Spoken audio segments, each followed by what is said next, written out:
நாகர்கோவில் பரப்புரை கூட்டத்தில் முதலமைச்சரும் திமுக தலைவருமான மு க ஸ்டாலின் பங்கேற்றிருக்கிறார். பார்க்கலாம். என்று ஆதரவு கேட்டு உங்களை எல்லாம் நான் பார்க்க வந்திருக்கிறேன். குமரிக்கு நான் அடிக்கடி வந்துட்டு தான் இருக்கேன். வெள்ளத்தால் பாதிக்கப்பட்ட நேரத்தில் ஓடோடி வந்து பார்த்திருக்கிறேன். அதேபோல் 2025 நியூ இயர் அன்று அதற்கு முதல் நாளையே நம்முடைய திருவள்ளுவர் சிலையினுடைய வெள்ளி விழா கொண்டாட இங்கே தான் நான் வந்தேன். இப்போ கூட பிப்ரவரி மாத கடைசியில் நாகர்கோவிலுக்கு நான் வந்தேன். அதுவும் எப்படிப்பட்ட நிகழ்ச்சி தெரியுமா? மிகப்பெரிய சாதனை படைத்த ஒரு அரசு நிகழ்ச்சி.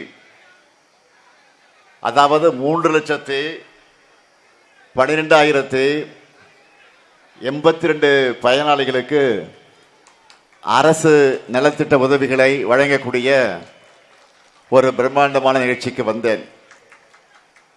மாவட்ட மக்கள் தொகையில் பாதி பேர் அன்று பயனாளிகள்.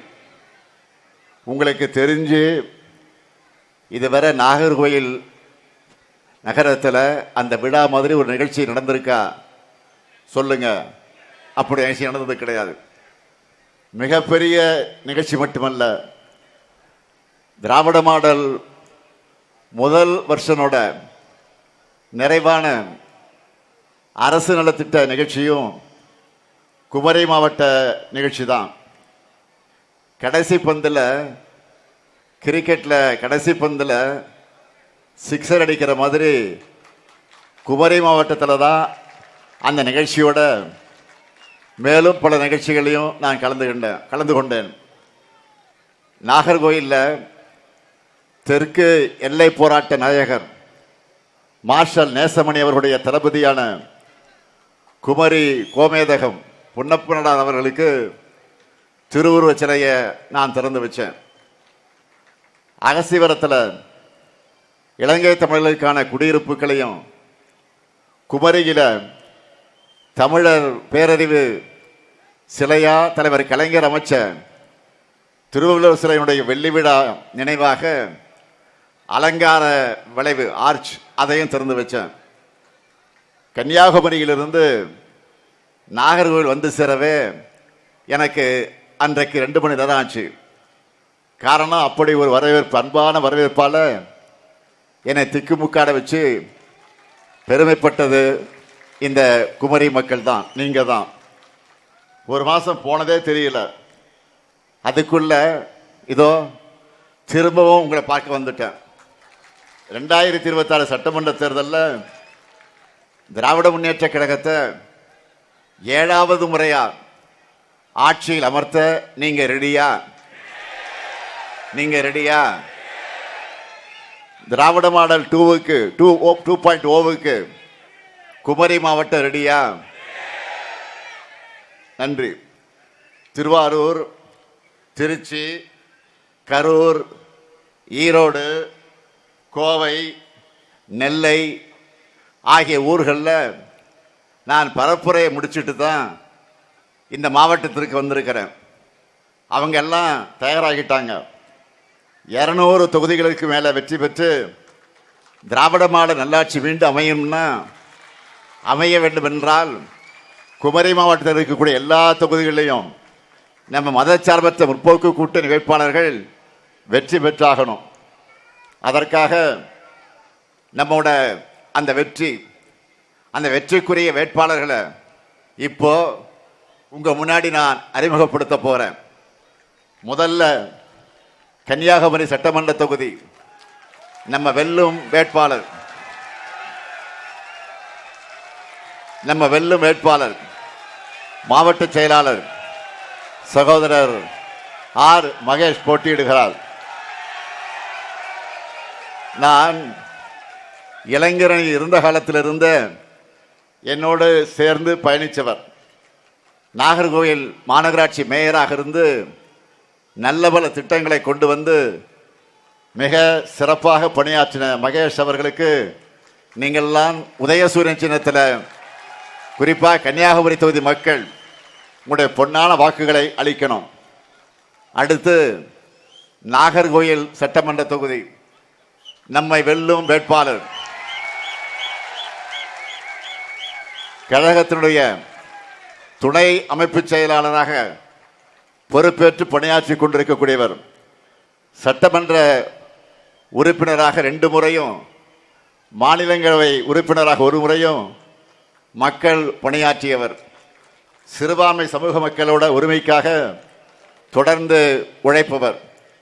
சட்டமன்றத்தில் சிறப்பான வாதங்களையும் மக்களுக்கான கோரிக்கைகளையும் எடுத்து வைக்கும் ஆஸ்டின் அவர்களுக்கு நாகர்கோவில் தொகுதி மக்கள் உதயசூரியன் சின்னத்தில் உங்களுடைய பொன்னான வாக்குகளை வழங்கிட வேண்டும். அடுத்து கிள்ளியூர் சட்டமன்ற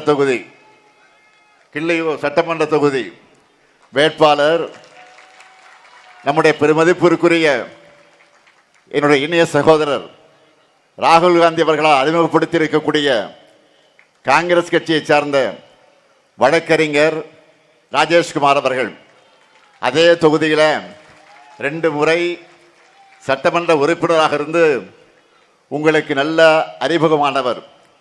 சட்டமன்ற காங்கிரஸ் குழுவுடைய தலைவராக பணியாற்றி கொண்டிருக்கக்கூடியவர். இன்னும் சொன்னால் நான் சிலை திறந்து வச்சேனே, குறிப்பிட்டு சொன்னேனே, விடுதலை போராட்ட வீரர் குமரி கோமேதகம் பொன்னப்பனுடைய அன்பு பேரன் அவர்தான். அது உங்களுக்கு தெரியும். எனவே அப்படிப்பட்ட ராஜேஷ்குமாருக்கு மீண்டும் நீங்களெல்லாம் கை சின்னத்தில் கிள்ளியூர் மக்கள் உங்களுடைய பொன்னான வாக்குகளை வழங்கிட வேண்டும் என்று நான் உங்களை கேட்டுக்கொள்கிறேன். அடுத்து குளச்சல் சட்டமன்ற தொகுதி நமது வேட்பாளர் காங்கிரஸ் கட்சியை சார்ந்த பெருமதிப்பிற்குரிய சகோதரர் ராகுல் காந்தி அவர்களால் மீண்டும் இந்த மாவட்டத்திற்கு வேட்பாளராக அறிமுகப்படுத்தி இருக்கக்கூடிய காங்கிரஸ் கட்சியை சார்ந்த சகோதரி தாரகை கத்பத் அவர்கள் மீனவ பின்னணி கொண்டவர். கன்னியாகுமரி மேற்கு மாவட்ட காங்கிரஸ் தலைவராக இருந்திருக்கிறார். இன்னும் சொன்னால் தமிழ்நாடு காங்கிரஸ் கட்சியில் நியமிக்கப்பட்ட முதல் பெண் மாவட்ட தலைவர் தாரகை கத்பத் அவர்கள். 2024ஆம் ஆண்டு விளவங்கோடு இடைத்தேர்தலில் மிகப்பெரிய வாக்கு வித்தியாசத்தில் வெற்றி பெற்றவர். இப்போ குளச்சல் தொகுதியில் போட்டியிடுகிறார். அவருக்கு குளச்சல் தொகுதி மக்கள் கை சின்னத்தில் உங்களுடைய பொன்னான வாக்குகளை அளிக்க வேண்டும் என்று நான் கேட்டுக்கொள்கிறேன். அடுத்து பத்மநாபபுரம் சட்டமன்ற தொகுதி நம்ம வெல்லும் வேட்பாளர் மார்க்சிஸ்ட் கம்யூனிஸ்ட் கட்சியை சார்ந்த ஆர் செல்வசுவாமி அவர்கள். மார்க்சிஸ்ட் கம்யூனிஸ்ட் கட்சியினுடைய மாவட்ட செயலாளர். அவர் 7 தேசம் பேரூராட்சி தலைவராக பணியாற்றியவர். மக்களுக்காகவும் குறிப்பாக விவசாயிகளுக்காகவும் தொடர்ந்து போராடக்கூடியவர். அவருக்கு பத்மநாபபுரம் மக்கள் ஏற்கனவே சகோதரர் மனோத்கரவர்களுக்கு எப்படி ஆதரவு அளித்தீர்களோ அப்படியே திரு செல்வசுவாமி அவர்களுக்கும் ஆதரவு அளித்து அறிவால் சுத்தியல் நட்சத்திர சின்னத்தில் உங்களுடைய பொன்னான வாக்குகளை வழங்கிட வேண்டும் என்று கேட்டுக்கொள்கிறேன். அடுத்து விளவங்கோடு சட்டமன்ற தொகுதி நமது வெல்லும் வேட்பாளர் காங்கிரஸ் கட்சியை சார்ந்த திரு இளம் தலைவர் திரு ராகுல் காந்தி அவர்களால் அறிமுகப்படுத்தி வேட்பாளராக அறிவித்திருக்கக்கூடிய டிடி பிரவீன் அவர்கள். பிரவீன் கன்னியாகுமரி மாவட்டத்தில் நலிந்த பிரிவினருக்காக பல்வேறு உதவிகளை செய்யக்கூடியவர். தென்னிந்திய திருச்சபை தெற்கு கேரள திருமண மண்டலத்தில் செயலாளர் உள்ளிட்ட முக்கிய பொறுப்புகளை வகிக்கக்கூடியவர். பிரவீன் அவர்களுக்கு நீங்கள் எல்லாம் கை சின்னத்தில் உங்களுடைய பொன்னான வாக்குகளை வழங்கிட வேண்டும் என்று நான் கேட்டுக்கொள்கிறேன். இந்த 6 வேட்பாளர்களையும் வெற்றி பெற வைப்பீங்களா? இன்னும் சத்தமா? நன்றி. வெற்றி உறுதியாக்கி இருக்கிறது. எனவே வெற்றி உறுதியாகிவிட்ட காரணத்தால் குமரி மாவட்ட இங்கே இருக்கக்கூடிய இந்த வேட்பாளர் அனைவரும் இப்போ உட்காரலாம். வெற்றி கன்ஃபார்ம்டு. இந்த குமரி மாவட்டத்திற்கு நாம் பல்வேறு திட்டங்களை உருவாக்கி பல்வேறு சாதனைகளை நாம் செய்து காட்டியிருக்கிறோம். எல்லாவற்றையும் சொல்லிவிட்டு இருந்தால் எனக்கு இந்த ஒரு நாள் போதாது.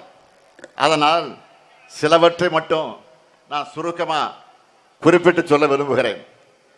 குமரிக்கு சுற்றுலா பயணிகளை சுண்டு இழுக்கக்கூடிய வகையில் வள்ளுவர் சிலையையும் விவேகானந்தர் பாறையும் இணைக்க அமைக்கப்பட்டிருக்கக்கூடிய கண்ணாடி பாலம் பல ஆயிரம் பேர் தினம் வந்து கொண்டிருக்கிறார்கள்.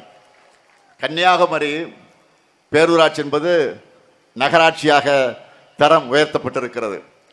மார்த்தாண்டத்தில் தினசரி சந்தை, குளச்சல் பத்மநாபபுரத்தில் புதிய பேருந்து நிலையங்கள், 283.69 கிலோமீட்டர் நீளமுள்ள சாலைகள் மேம்படுத்தப்பட்டிருக்கு. 7 பாலங்கள் கட்டி முடிக்கப்பட்டிருக்கு. பள்ளந்துறை எடப்பாடு மீனவ கிராமங்களில் கடலரிப்பு தடுப்பு சுவர்கள் அமைக்கப்பட்டிருக்கு. கோட்டார் புனித சவேரியா தேவாலயம் சீரமைக்க நிதி உதவி செய்யப்பட்டிருக்கு.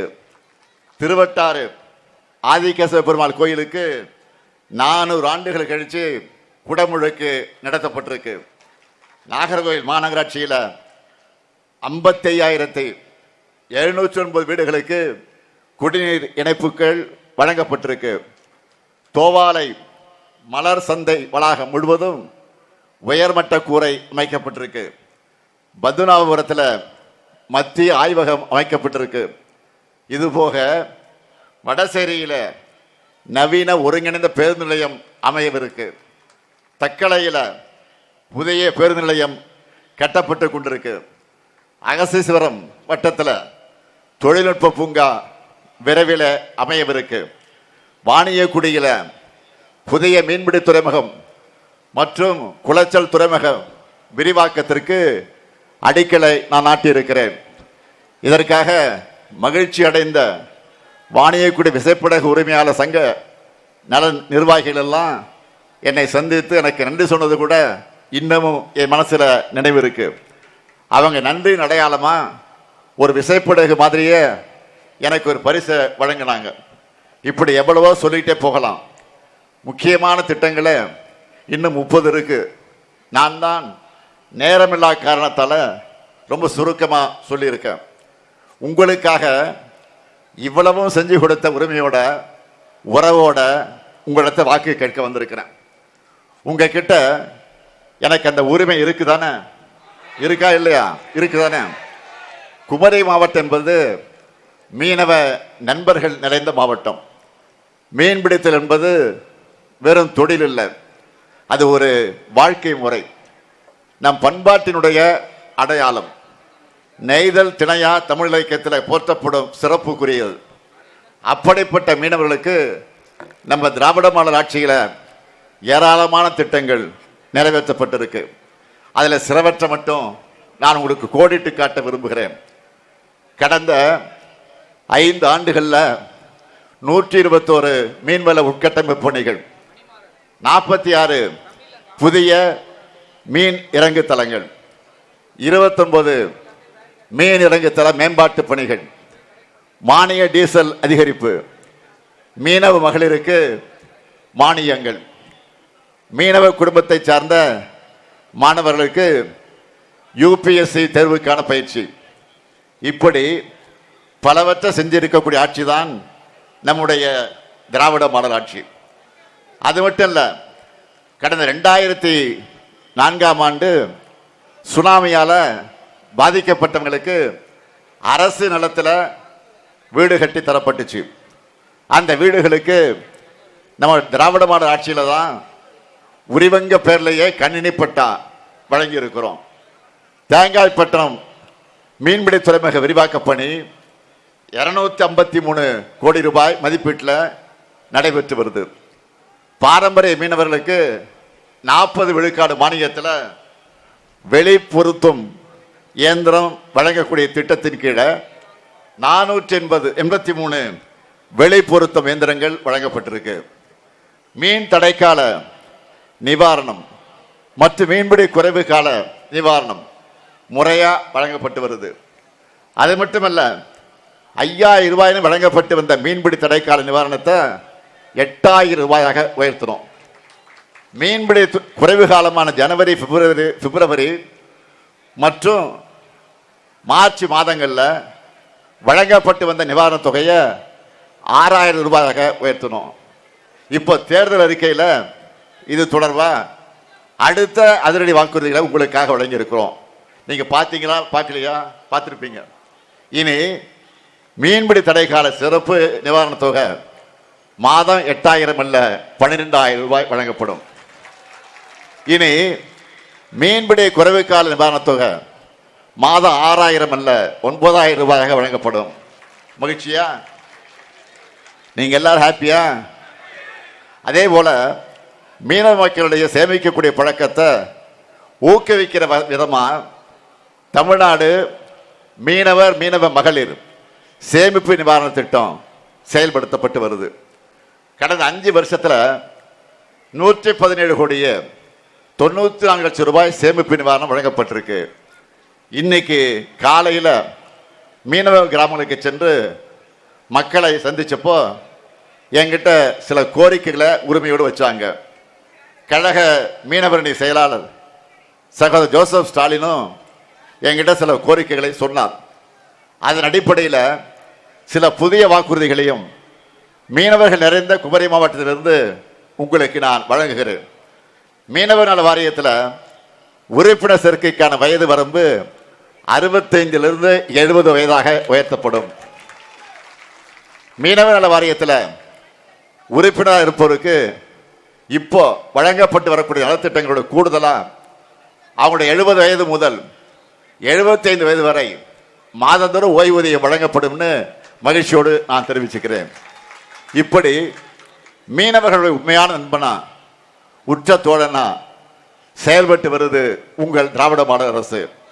ஆனால் வெளியுறவு கொள்கையை கையில் வச்சிருக்கக்கூடிய ஒன்றிய பாஜக அரசு கடல் கடந்து மீன்பிடிக்க போகக்கூடிய நம்ம மீனவர்களை காக்க தவறிடுச்சு.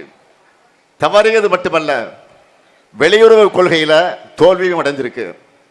சிறிய அண்டை நாடுகள் கிட்ட கூட இந்தியாவுக்கு செல்வாக்கு இல்லாத நிலையை பிரதமர் மோடி அவர்கள் உருவாக்கி இருக்கிறார். தமிழ்நாட்டை சேர்ந்த மீனவர்களை இந்திய மீனவர்களாக நினைச்சு பாஜக அரசு அக்கறை செலுத்துவதில்லை என்ற காரணத்தால் தான் நாம் வருத்தத்திற்குரிய விஷயமாக பேசிட்டு இருக்கிறோம். அதன் விளைவுதான் நம்ம மீனவர்கள் மேல இலங்கை கடற்படை நடத்துகிற தொடர் தாக்குதல்கள் நடந்துகிட்டு இருக்கு. காங்கிரஸ் ஆட்சி காலத்தில் பிரதமர் மோடி என்ன சொன்னார்? மன்மோகன் சிங் என்ற பலவீனமான பிரதமர் ஆளுகிற காரணத்தால் தான் நம் மீனவர்கள் மீது தாக்குதல் நடக்குது, பலமான பிரதமராக நான் வந்தால் நடக்காது அப்படின்னு பேசினார். இப்போ நடக்குதா நடக்கலையா? நடந்துகிட்டு இருக்கு. இப்போதான் ஒரு பலவீனமான பிரதமர் என்பதை மாண்புமிகு மோடி அவர்கள் ஏற்றுக்குவாரா, ஏற்றுக்க மாட்டாரா? இந்த கேள்வி மட்டுமா இருக்கு? இன்னும் கேள்விகள் அடுக்கடுக்கா இருக்கு. மதுரை எய்ம்ஸ் என்னன்னு தெரியும் உங்களுக்கு? கோவை மதுரை மெட்ரோ ரயில், ஒசூர் விமான நிலையம், பேரிடர் நிவாரண நிதி, பள்ளி கல்வி நிதி, கீழடி ஆய்வறிக்கை, தொகுதி மறுவரையில் உயரிய நியாயம், நிதி பகிர்வில் தமிழ்நாட்டுக்கு உரிய பங்கு, தமிழ்நாட்டுக்கு மறுக்கப்படக்கூடிய புதிய ரயில்வே திட்டங்கள், இப்படி தமிழ்நாட்டின் சார்பில் பிரதமர் மோடி அவர்களை கேட்க ஏராளமான கேள்விகள் இருக்கு. இதெல்லாம் நான் தொடர்ச்சியா கேட்கிற கேள்விகள். இதுக்கெல்லாம் பதில் இருக்கா? இல்லை. இப்போ புதுசா ஒரு பிரச்சனை கிளம்பி இருக்கு. என்ன தெரியுமா? சிறுபான்மையின மக்களை குறிப்பா கிறிஸ்தவ தொண்டு நிறுவனங்களை குறி வச்சு அந்த திட்டம் கொண்டு வரப்பட்டிருக்கு. என்னன்னா, வெளிநாட்டு நிதி பங்களிப்பு சட்ட திருத்தம், அதாவது FCRA மசோதா. இதுக்காகவும் தமிழ்நாட்டில் இந்த ஸ்டாலின் தான் முதல் குரல் கொடுத்திருக்கிறேன். 2 நாள் முன்னையே இதை கண்டித்து நான் அறிக்கையை வெளியிட்டிருக்கிறேன். முழுமையாக திரும்ப பெற வேண்டும் என்று வலியுறுத்தி சொல்லியிருக்கிறேன். நேற்று மீண்டும் பிரதமர் அவர்களுக்கு அரசின் சார்பில் விளக்கமாக நான் கடிதம் எழுதியிருக்கிறேன். இந்த சட்ட திருத்தத்தால் இந்தியா முழுக்க கிறிஸ்தவ சமுதாய மக்கள் கொதிச்சு போயிருக்காங்க. சான்றுகளை சமர்ப்பிப்பதில் சிறிய தாமதம் உள்ளிட்ட பிற காரணங்களை சுட்டிக்காட்டி ஒரு அமைப்போட அங்கீகாரத்தை ரத்து பண்ணி அவங்க கிட்ட இருக்கக்கூடிய நிதியையும் சொத்தையும் பறிச்சிக்க இந்த கொடுங்கோல் சட்டம் வழிவகுக்கப்படுகிறது. சொத்துனா மக்களுக்கு சேவையாற்றுகிற மருத்துவமனைகள், பள்ளிக்கூடங்கள், விடுதிகள் இவைதான். இன்னும் கொடுமை என்னன்னா, பாதி நிதியை வெளிநாட்டிலிருந்து பெற்று மீதிய உள்நாட்டிலிருந்து பெற்று உருவாக்கின சொத்துக்களை கூட இந்த சட்டம் வந்தா அதை முடக்கிட முடியும். பிரதமர் மோடி அவர்கள் கண் துடைப்புக்காக பல கிறிஸ்துவ அமைப்பு நிகழ்ச்சிகளை கலந்துக்கிட்டு ஏழைகள் கல்விக்காகவும் மருத்துவத்துக்காகவும் அவங்க செய்கிற செயல்களெல்லாம் பாராட்டி பேசினார். ஆனால் இப்போ என்ன செய்கிறாரு? இதுதான் அவருடைய உண்மையான முகம். இப்படி திடீர்னு இப்படி தன்னிச்சையான கொடுங்கோல் சட்டத்தை கொண்டு வந்தா குறிப்பா பட்டியலின மக்கள், பழங்குடியின மக்கள், கிராமப்புற ஏழைகள் தான் அதிகம் பாதிக்கப்படுவாங்க.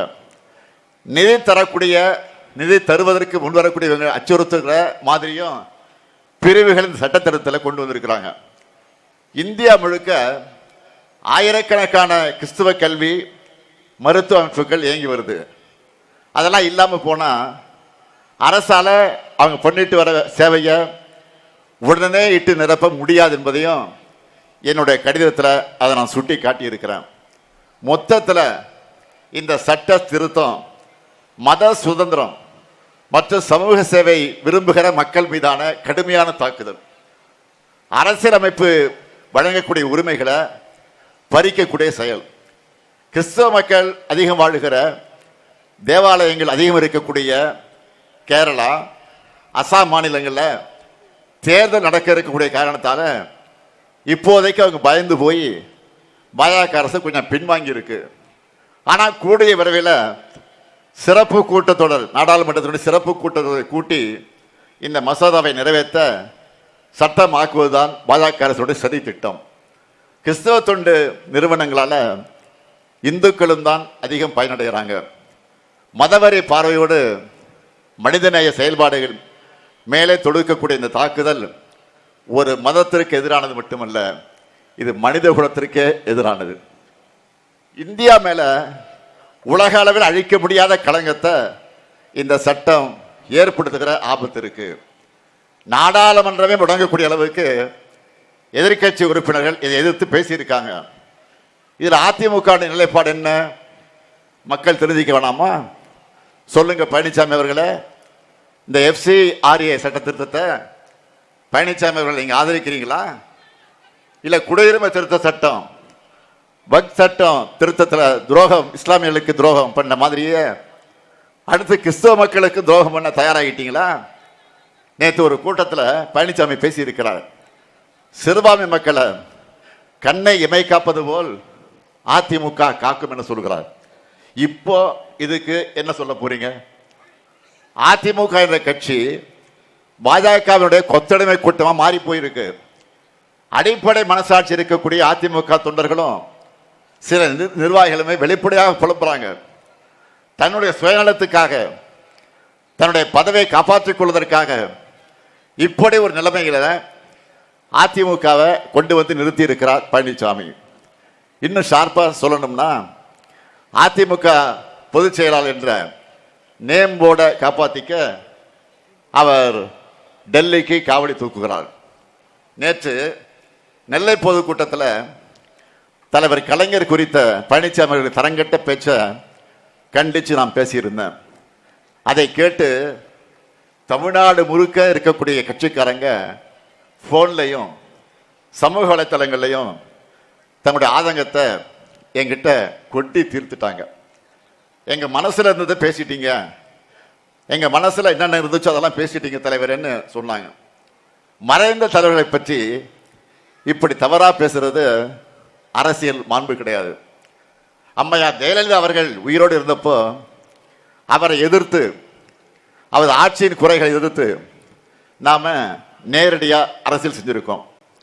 ஆனால் அவர் மறைந்த பிறகு உச்சபட்ச அரசியல் நாகரிகத்தை நாம் இன்றைக்கு கடைபிடிச்சிட்டு இருக்கோம். திண்ணையில கிடந்தவனுக்கு திடுக்குன்னு யோகா அடிச்ச மாதிரி பழனிசாமி கிட்ட அந்த நாகரிகத்தை எதிர்பார்க்க முடியுமா?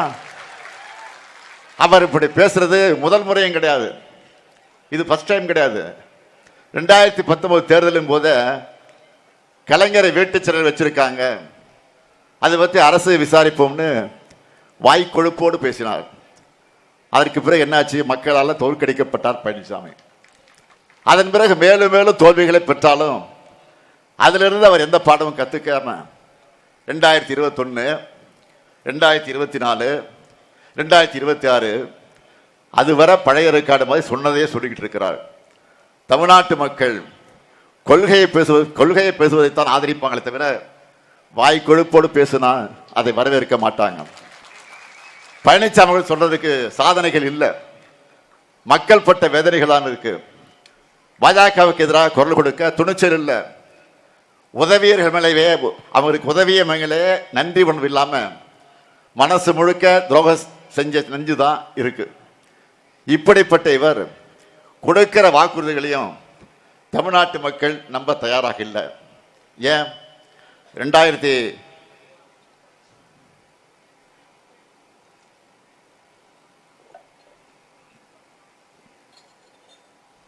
2016 ஆகிய 2 சட்டமன்ற தேர்தலிலும் கொடுத்த வாக்குறுதிகளை அதிமுக நிறைவேற்றல. அந்த வாக்குறுதிகளை நான் வாசிச்சா அது பழனிசாமிக்கு ஞாபகம் வராது. ஆனா திமுக வாக்கு கொடுத்தா அதை எப்படியாவது செஞ்சு முடிப்போம். அப்படி இந்த தேர்தல் களத்தில் இறங்கி இருக்கக்கூடிய சூப்பர் ஸ்டார் தான் திமுக தேர்தல் அறிக்கை. நான் கூட பாடி காமிச்சேன் திருநெல்வேலியில், கேட்டிருப்பீங்க. கேட்டீங்களா நீங்க? பாடின மறுபடியும் சூப்பர் ஸ்டாருன்னு யாருன்னு கேட்டா சின்ன குழந்தைகள் தான். ஆக அதில் சொல்லி இருக்கக்கூடிய இந்த அறிக்கையில் சூப்பர் ஸ்டாராக விளங்கி கொண்டிருக்கக்கூடிய இந்த தேர்தல் அறிக்கையில் சொல்லி இருக்கக்கூடிய சில மெகா ஹிட் அந்த அறிவிப்புகளை மட்டும் இப்போ தலைப்புச் செய்தியாக ஒரு லிஸ்ட் போட்டு சொல்றேன். 1,31,00,000 சகோதரிகள் பெற்று வரும் கலைஞர் மகளிர் உரிமை தொகை இனி மாசம் 2000 ரூபாய் வழங்கப்படும். 1000 புதுமை பெண் தமிழ் புதுமை திட்டத்தின் மாணவர்களுக்கு உதவித்தொகை இனி 1000 மாசத்துக்கு 1500 ரூபாயாக உயர்த்தி வழங்கப்படும். முதியோர், மாற்றுத்திறனாளிகள், ஆதரவற்ற பெண்கள் என எல்லா உதவித்தொகைகளும் டபுள் மடங்காக உயர்த்தி வழங்கப்பட இருக்கு. நெல் கொள்முதல் விலை குவிண்டால் ஒன்றுக்கு 3500 ரூபாயாக உயர்த்தி வழங்கப்படும். கரும்பு கொள்முதல் விலை டன் ஒன்றுக்கு 4500 ரூபாயாக உயர்த்தி வழங்கப்படும். பால் கொள்முதல் விலை லிட்டர் ஒன்றுக்கு 5 ரூபாய் உயர்த்தி வழங்கப்படும். மகளிர் சுய உதவிக்குழு சகோதரிகளுக்கு இனி எந்த ஷூரிட்டியும் இல்லாமல், கேரண்டிலாம் இல்லாமல் 5 லட்சம் ரூபாய் வர மானியத்தோடு கடன் உதவி வழங்கப்படும். குமரி மாவட்டம் இயற்கை பேரிடர்களால் அதிகம் பாதிக்கப்படுகிற மாவட்டம். இனி பேரிடர்கால இழப்பீடுகளா இரவை பாசன பயிர்கள் மற்றும் நெல் பயிர்களுக்கு ஹெக்டேர் ஒன்றுக்கு 25,000 ரூபாய், நீண்டகால பயிர்களுக்கு 27,000 ரூபாய், மானாவாரி பயிர்களுக்கு 12,000 ரூபாய் என உயர்த்தி வழங்கப்படும். காலேஜ், பாலிடெக்னிக் என உயர்கல்வி படிக்கிற 35 லட்சம் மாணவர்களுக்கு அடுத்த 5 வருஷத்துக்குள்ள லேப்டாப் முழுமையாக வழங்கப்படும். அடுத்த 5 ஆண்டுகளில் 10,000 புதிய பேருந்துகள் இயக்கப்படும். தென் மாவட்டங்கள் கல்வி மற்றும் சுகாதார குறியீடுகளில் உரிய வளர்ச்சியை பெறவும் தொழில் மயமாவதை உறுதி செய்யவும் இந்த தென் மாவட்டங்களுக்காக சிறப்பு வளர்ச்சி திட்டம் நிறைவேற்றப்படும். இது எல்லாத்துக்கும் மேல ஒரு அல்டிமேட் அறிவிப்பு இருக்கு. அது என்ன? இல்லத்தரசி திட்டம். அதில் என்ன கொடுக்க போறோம்? எவ்வளவு கொடுக்க போறோம்? கூப்பன். அந்த என்ன கூப்பன் அது? லேடிஸ் சொல்றாங்க பார், கரெக்டா? 8000 ரூபாய். அது எதுக்கான கூப்பன்?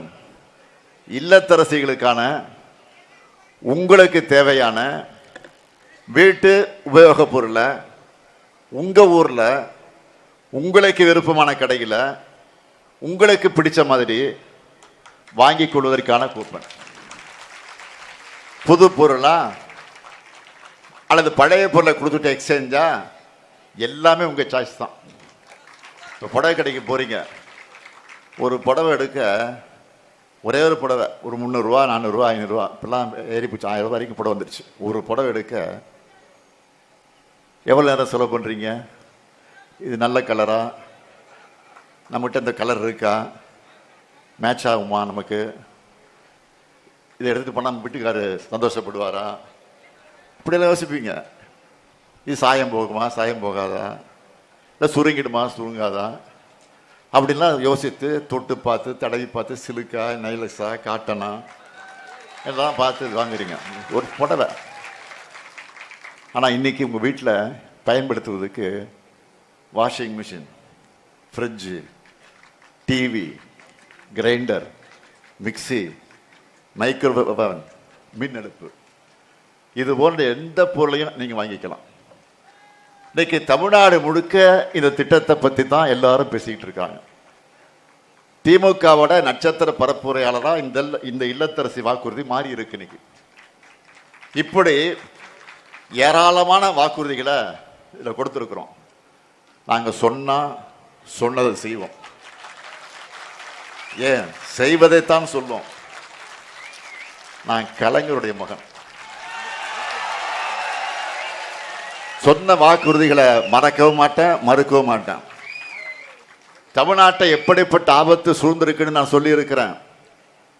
இதுல இருந்து தமிழ்நாட்டை காப்பாற்றணும்னா திராவிட முன்னேற்ற கழக ஆட்சி தொடர்ந்தாகணும்.